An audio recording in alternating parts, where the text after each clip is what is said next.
Buongiorno amici di Sportisi, anzi buon pomeriggio quasi, ormai visto che siamo un quarto d'ora dopo mezzogiorno, ci siamo con un nuovo appuntamento di Sportisi Le Way, giorno numero 24, che è giunto ormai al suo giro di boa, visto che alcuni tra gli appuntamenti più importanti della giornata si sono già svolti, almeno per quel che riguarda il campo. Intanto il primo allenamento che ha visto la squadra in campo soltanto, o meglio, in due tronconi diversi. In primis la fase difensiva, gestita in particolare da Corini, Lanna e Bovo, dalla triade del mister e dei due ex difensori con centinaia di presenze in Serie A all'attivo. Lavoro soprattutto intanto sul giro palla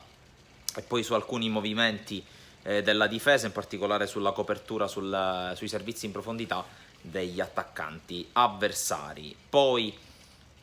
i difensori sono andati in palestra, non era ancora a disposizione Peppe Aurelio, il quale ha dovuto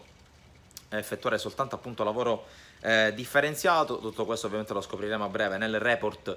che l'ufficio stampa del Palermo redigerà e pubblicherà sul sito ufficiale. Nel frattempo gli attaccanti che hanno effettuato lavoro in palestra nella prima parte sono poi tornati in campo, intanto facendo anche loro dei movimenti con e senza palla, e poi in quel caso sul recupero palla e sul servizio immediato in profondità con i lanci lunghi, nei quali si sono esercitati in particolare Leo Stulaz e Claudio Gomez. Detto di Aurelio che non si è allenato in campo con la squadra, non si sono allenati in campo con la squadra, ma hanno effettuato lavoro differenziato Checco Di Mariano, di cui parleremo a breve, e Nicola Valente, il quale prosegue il recupero dopo la botta presa un paio di giorni fa, prima dell'amichevole contro il Legnago, per la quale non è stato a disposizione. Ancora fuori uso, fuori causa, c'è Leonardo Mancuso. Prima di parlare della conferenza stampa di Di Mariano, vi invito ancora una volta a seguirci sui nostri profili social, ovvero sia Facebook, Instagram, Twitter, TikTok, il nostro canale YouTube, dove potrete vedere questa diretta da Pinzolo, ovviamente in post-produzione, ovviamente in differita, e tutti gli altri contenuti che arrivano qui dal ritiro di Pinzolo, e non solo, perché non dimentichiamo che in questo momento anche altre siciliane stanno svolgendo il loro ritiro, il Messina a San Giovanni in Fiore, il Catania Zafferana Etnea. Oggi è partito anche il ritiro, anzi un paio di giorni fa è partito il ritiro anche del Trapani in quella di Troina, eccetera eccetera. Tutte le altre formazioni ovviamente anche del calcio di Serie D stanno effettuando il lavoro di preparazione per la stagione 23-24. A proposito della stagione 2023-2024, uno dei temi che affronteremo oggi, mentre intanto alle mie spalle sta per scatenarsi il diluvio, del motivo per cui mi sono piazzato sotto il gazebo, che di fatto è la nostra area stampa. Dicevo della notizia di ieri dell'assemblea di Lega di Serie B, che di fatto ha smentito quanto proposto dalla FIGC, ovvero sia di attendere l'esito di tutti i ricorsi e di tutti i gradi di giudizio per quel che riguarda la Serie B, e quindi attendere e quindi di conseguenza spostare l'inizio della stagione. Le società, attualmente 18 società che hanno diritto a prendere parte all'assemblea di Serie B, hanno optato per la linea dura. Noi non ci muoviamo, non ci spostiamo, si gioca nel weekend del 18, 19 e 20 agosto, che è quello previsto intanto quando sono state stilate le date, e poi è la data che è stata utilizzata per dare il via al sorteggio, alla compilazione del calendario. Quindi la stagione 2023-2024 del campionato di Serie B prenderà il via, nel weekend 18, 19 e 20 agosto, con il Palermo impegnato al San Nicola di Bari contro la squadra che ha perso la finale playoff in un doppio confronto thrilling contro il Cagliari, che a sua volta sarà il primo avversario stagionale ufficiale della formazione di Eugenio Corini. Ricordo la partita di Coppa Italia in programma sabato 12 agosto con fischio d'inizio alle 21:15. Potete trovare ovviamente sul nostro sito www.sportisili.it intanto le indicazioni derivate dall'assemblea di Lega di ieri, e di conseguenza come cambia, anzi non cambia, il calendario e il cronoprogramma della Serie B, e poi potrete scoprire come, quando e contro chi esordirà il Palermo tra le mura amiche al Barbera, non solo in campionato ma in tutta la stagione, visto che contro il Cagliari si gioca appunto alla Unipol Domus sabato 12 agosto. E potrete anche scoprire tante altre situazioni, intanto dove vedere la partita tra Cagliari e Palermo e tante altre indicazioni. Abbiamo parlato di questo problema, di questo caos con Francesco Di Mariano, che è stato protagonista in conferenza stampa. Trovate ovviamente le dichiarazioni integrali del numero 10 rosanero sul nostro sito. Abbiamo anche dedicato la solita grafica sul profilo Instagram di Sportisili, al quale ovviamente vi invito ad iscriverci e anche di seguirci giorno per giorno, anche perché lì diamo anche le ufficialità, tutte le dichiarazioni, anche le nostre esclusive, e trovate ad esempio nel primo post in alto sul nostro profilo anche come si snoda il calendario del Palermo nella stagione 2023-2024 in Coppa Italia. Tra l'altro a breve, uscendo un attimino off topic dal Palermo, da quello che è il tema principale di Sportisile UE, ovvero sia il ritiro del Palermo, troverete anche una notizia di un'ufficialità in casa Messina. Dicevo di Checco Di Mariano, ma prima rispondo ad un paio di messaggi. Agostino Alaimo che scrive: buongiorno a tutti, ho letto questa mattina che il Palermo sta pensando a Gennaro Borrelli, 23 anni, attaccante del Frosinone, profilo under, lo scorso anno ha messo a segno 6 gol. Per il centrocampo nome nuovo si tratta di Prati della SPAL nazionale under 19. Prati che è anche oggetto della richiesta di Saro Galatioto, che saluto e dice: ho letto di un sondaggio. Partiamo da Borrelli. Borrelli è un giocatore che piace al Palermo, è un giocatore che per il momento, mentre Agostino Lemo scrive se il Palermo dovesse decidere di concludere per Borrelli, verosimilmente in uscita a sacrificare Soleri,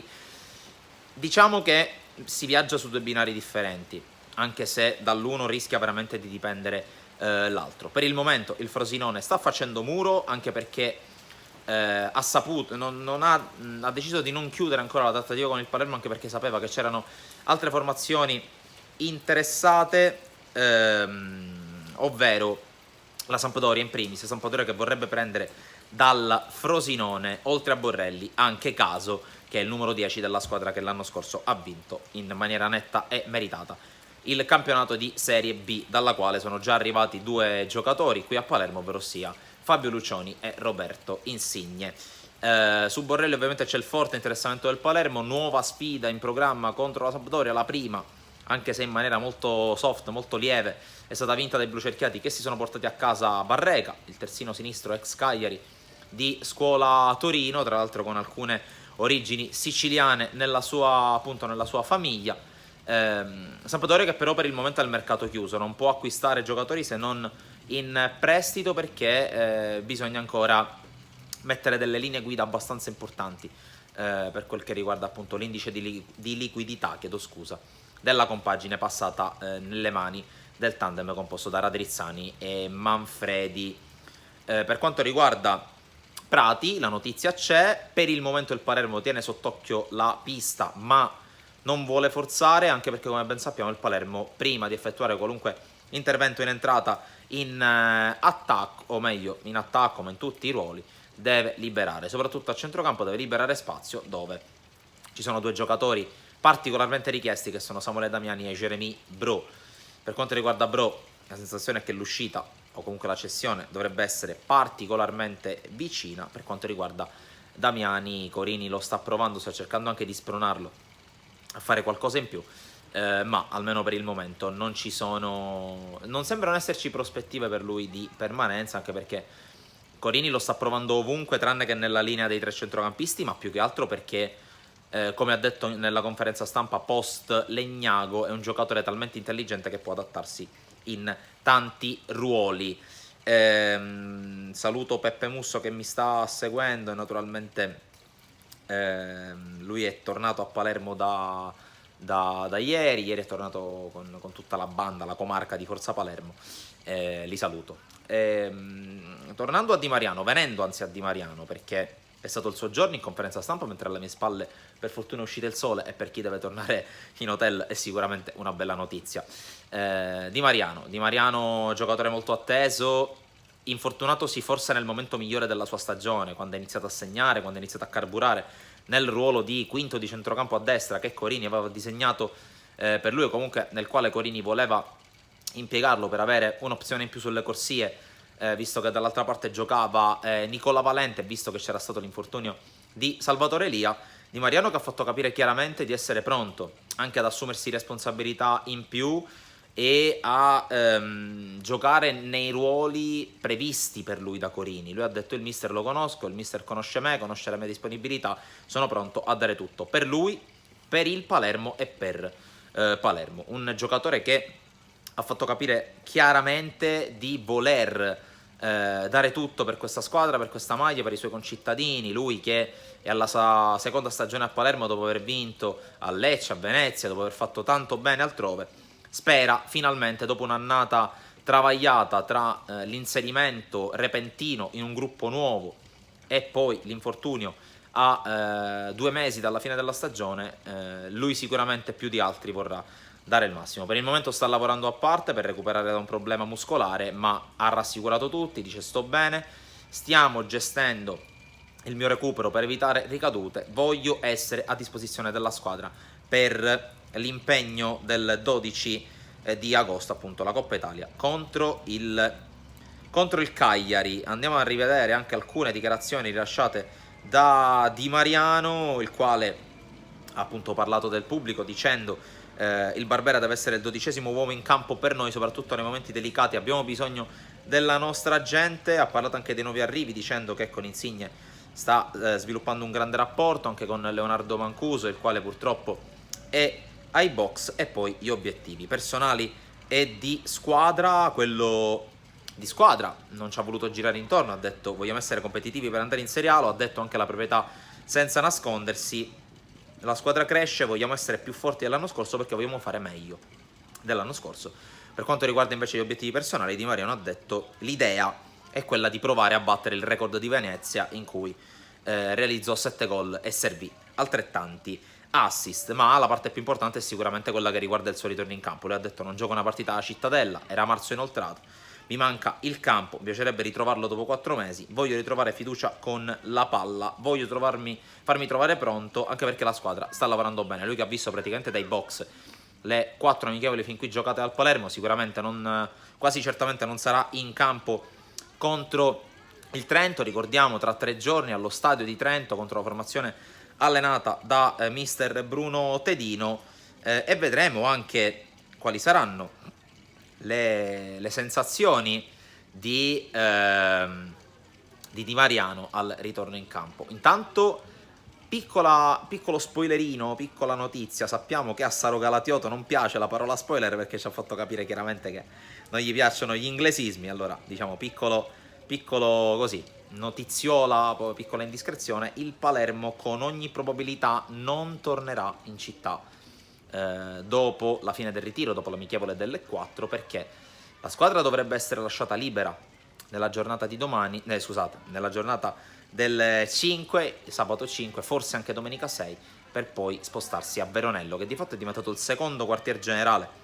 in attesa del ritorno a Torretta, del debutto a Torretta, che quasi certamente avverrà dopo la partita di Coppa Italia e in vista della preparazione del debutto in campionato contro il Bari al San Nicola. Di fatto, come ho detto prima, il Palermo si gioca tutto subito contro le 2 protagoniste della finale playoff di un paio di mesi fa. Saluto Rosanero Moravero, saluto Fabio Spinoso che si sono appena collegato. Saro Galatioto continua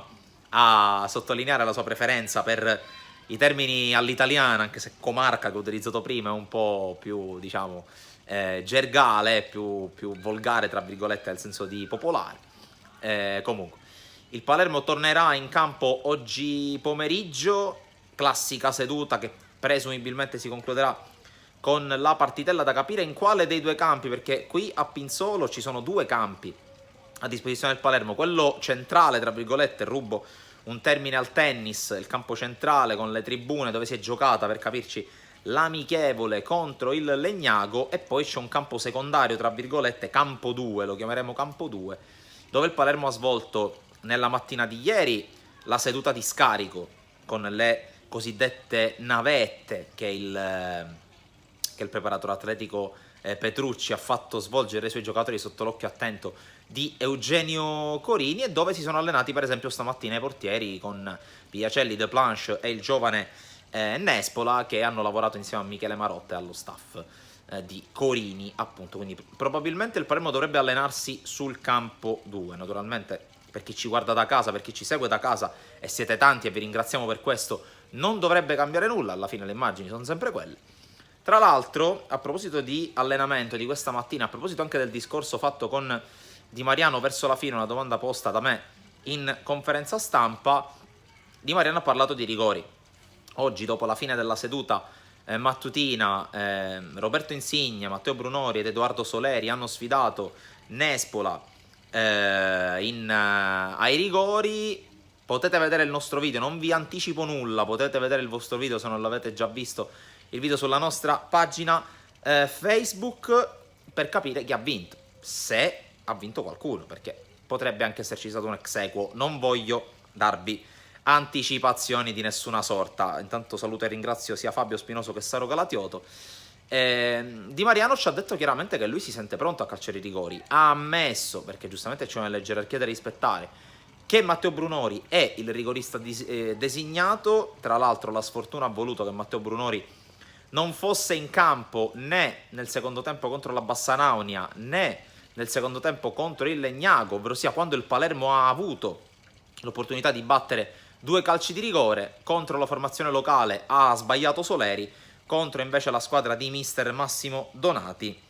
ha sbagliato Roberto Insigne, tra l'altro sull'1-0, un rigore che poteva dare un pochettino più di serenità, soprattutto dal punto di vista del risultato al Palermo che poi si è fatto pareggiare sempre su calcio di rigore con la realizzazione a 6 minuti dalla fine di Rocco. Saluto Luigi Geraci, rispondo a Saro Galatioto che dice: Francesco, secondo te il Palermo è davvero così competitivo al momento? Il Palermo è competitivo, sicuramente i risultati delle amichevoli, con una vittoria nella partita più semplice e 2 pareggi e una sconfitta, tra cui sconfitta appunto contro una squadra di Serie C, stonano, ma come ha detto anche Corini al termine dell'amichevole contro la Virtus Verona, il Palermo non va giudicato dai risultati in questo momento, andrà giudicato sicuramente dai risultati quando ci si gioca nei 3 punti, quando si gioca calcio vero. Nel calcio d'agosto, anche se finora è stato addirittura calcio di luglio, il Palermo va giudicato per il lavoro che sta facendo. Per noi che lo stiamo seguendo ormai da 24 giorni sul campo, la formazione rosanero sta lavorando bene sul campo, sta mantenendo un ritmo molto alto e sta dimostrando comunque di crescere sul piano della condizione. Purtroppo ci sono degli infortuni che stonano un po' con quello che è il grande lavoro che Eugenio Corini e il suo staff stanno portando avanti, ma sicuramente quando la squadra sarà al top, e sicuramente non sarà al top a settembre perché comunque sta facendo grandi carichi di lavoro, è un lavoro più che altro organizzato per essere al top quando conta, ovvero sia negli ultimi 2-3 mesi di stagione in cui i punti pesano, non si può sbagliare nulla e bisogna anche arrivare freschi, lucidi allo striscione del traguardo, quindi alla 38esima giornata e chissà magari anche prima, come è stato sia per Frosinone che per il Genoa, ovvero le 2 squadre che hanno dominato lo scorso campionato di Serie B, chi più chi meno, naturalmente i ciociari più del Grifone, ma entrambi hanno svolto un grande campionato. Sicuramente sul mercato serve qualcosa, anche oggi telefono bollente per Leandro Rinaudo che ha seguito la seduta mattutina in panchina a Bordocampo. Tanti messaggi, tante chiamate per lui, tanti minuti al telefono, sicuramente qualcosa si sta muovendo. Cosa potrebbe mancare al Palermo? Oltre al terzino sinistro, non sappiamo se titolare o alternativa a Peppe Aurelio, oltre all'ala che dovrà completare il reparto, chissà una punta, non sappiamo se al posto di Soleri o semplicemente per completare il reparto, perché comunque la Serie B è un campionato lungo e difficoltoso. Ci potranno essere magari delle gerarchie per i titolari, ma è anche difficile dire abbiamo una sola punta in panchina oltre alla punta titolare. Non è da escludere che il Palermo possa optare per avere 3 punte, 3 prime punte nel proprio arsenale per la prossima stagione. E poi probabilmente un rinforzo a centrocampo, ma ovviamente dettato dalle 2 uscite di Damiani e Bro. Non è da escludere che almeno 2 di questi innesti siano under, non a caso si parla di Corrado per il terzino sinistro, si parla di Borrelli per la punta, si parla di Prati per il centrocampo, si parlava di Luca D'Andrea, giocatore di grande talento in forza al Sassuolo, che però è andato al Catanzaro in prestito, e quindi giocatore che farà molto bene a mio parere in una piazza calda, in una piazza in cui si sa che ci si gioca la salvezza e quindi non si vuole rischiare. Per il terzino destro, e qui mi riallaccio anche alla domanda o al messaggio scritto da Luigi Geraci, diciamo che i terzini destri il Palermo ce li ha, e sono Matteo e Buttaro. Corini punta molto su Matteo perché, come dicevo anche ieri nel corso dell'episodio di Sportisile Way andato online ieri mattina, Matteo piace a Corini perché è un difensore dallo spiccato senso tattico. Sa quando è il momento di dare una mano ai centrali, sa quando è il momento di spingere, sa quando è il momento di restare bloccato. Quindi magari non sarà il terzino destro più performante della storia del Palermo, ma è sicuramente un terzino che a Corini e nell'idea di calcio di Corini piace, e quindi diventa inamovibile. È chiaro che lo scorso anno, ad esempio, Matteo ha giocato da braccetto di destra per far alternare Valente, e poi nel finale di stagione Buttaro da quinto di centrocampo a destra, però sicuramente un difensore molto gradito a Corini, che lo ha avuto a Brescia e che lo ha richiesto quando ha saputo che era svincolato dopo l'annata a Venezia. Saro Galatioto scrive: visto e considerato che Rinaudo è sempre al telefono ma non piglia nessuno, può essere che non gli prende bene il telefono, è una battuta, però possiamo dire che sono fitti i dialoghi telefonici che Leandro Rinaudo sta avendo, sicuramente con Riccardo Bigon, con il quale si confronta, molto probabilmente con agenti e con dirigenti di altre squadre. È chiaro che dopo la fine del ritiro, il ritiro qui a Pinzolo finirà tra un paio di giorni, poi c'è l'amichevole a Trento e per la squadra sarà libera, Rinaudo inizierà a piantare le tende in quel di Milano, dove nel mese di agosto solitamente i traffici e le trattative si fanno un po' più intensi. Luigi Geraci scrive: Soleri a vita, motivo per cui la piazza lo ama, i compagni stanno bene con lui, Corini stravede per lui, è difficile vederlo andare via, a meno che non sia necessario, ma strettamente necessario, liberare una casella over. 2 caselle over verranno liberate da Damiani e Bro. Vedremo naturalmente quali saranno le idee del Palermo. Probabilmente, ma questa è una nostra mezza indiscrezione, partirà Simon Graves, e questo potrebbe dare spazio a un nuovo difensore, difficilmente titolare, più probabilmente un quinto difensore under da aggregare e da inserire in lista, ma questo lo vedremo ovviamente nei prossimi giorni. Il tempo a nostra disposizione è scaduto, circa 25 minuti di diretta, abbiamo fatto un po' un putpurri di quella che è la situazione. Vi voglio ricordare naturalmente oggi pomeriggio a partire dalle 17:30 qui sul canale, sulla pagina Facebook e sul canale YouTube di Sportisili andrà in onda Pillole di Sessa, con Aldo Sessa a parlarvi appunto di calciomercato in maniera un po' più approfondita rispetto a quanto fatto da me oggi, una mezz'oretta per parlare del calciomercato del Palermo, del Catania, del Messina e delle squadre di Serie D, con un occhio di riguardo ovviamente anche per la situazione Kragl. Oggi dovrebbe arrivare l'annuncio del trasferimento dal Messina al Trapani del centrocampista tedesco, sicuramente un colpo importantissimo per una squadra che gioca in Serie D, ma che in Serie D vuole starci veramente poco. Spera addirittura di andarci attraverso la revisione della domanda di ripescaggio che è stata avanzata dal presidente Antonini e dalla sua dirigenza, ma quasi certamente dovrà passarci dal campo con la promozione dalla D alla C. Vi rinnovo ancora una volta l'appuntamento a seguirci sui nostri profili social, Facebook, Instagram, Twitter, TikTok, sul nostro canale YouTube, appunto, ultimo ma non ultimo, sul sito www.sportisili.it, dove potrete trovare tutte, ma proprio tutte, le notizie più interessanti sullo sport siciliano a 360 gradi. Da Francesco Cammuca e dalla piovosa Pinzolo è tutto, naturalmente, alla prossima.